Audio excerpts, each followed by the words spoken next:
The ministry, alongside Kenya Revenue Authority, has put new guidelines aimed at giving dignity and respect to customers and their goods. This follows a public outrage from Kenyans last week over tax harassment by KRA officers at JKIA. So these are real guns?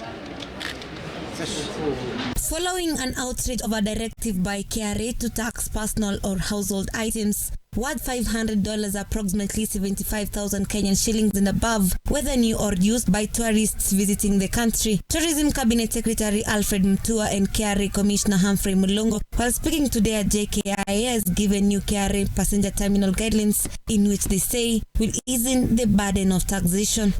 If you're coming in and you have your personal items, would be allowed to get in, but if you have items that are restricted, items that are prohibited, or items that attract duty, then you'll be processed accordingly.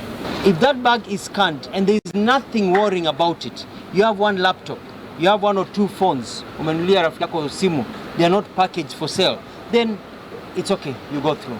But if you're coming, you're carrying 5-10 phones, you're carrying items that are very clear, that need to be taxed, then you'll be told to show the items, and then you do not, then you'll be asked to pay taxes for them. Responding to the raised concerns of passengers' harassment by KRA officials who have been taking advantage of harassing tourists and giving the country bad publicity, the CS has now promised that his ministry from now henceforth, all passengers arriving at JKIA will be accorded good service delivery, that which he says will be done as fast as possible. That we are going to collect taxes, but as well as you collect taxes, nobody is going to feel that they are being harassed at our airport. Our tourists can come, and we are very clear, nobody will open the bag of a tourist because they are coming as a tourist. It's very clear. Even as a next, you can ask them, what are you coming to do? And we see you've got a laptop, some are coming to work from home as they look at the big five. So nobody will be harassed. We want it to be seamless as you come home. KRA Customs Department at JKIA will continue seizing consignments of restricted items being brought into the country. And according to Mutua, the restricted items will still not be allowed in the country for security purposes. But under the new guidelines, the passengers will now be required to register the items online before traveling into the country.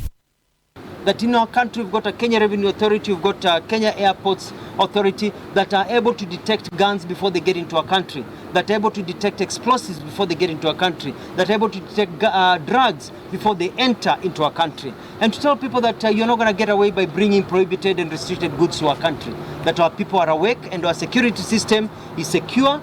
It's double checked when the bags are coming in, and also when the bag before you exit, to ensure that nothing falls through or comes through that should not come through. Mavin Getembe, Look Up TV, Nairobi. So is this double checking? Interior and National Administration Cabinet Secretary, that is Kithure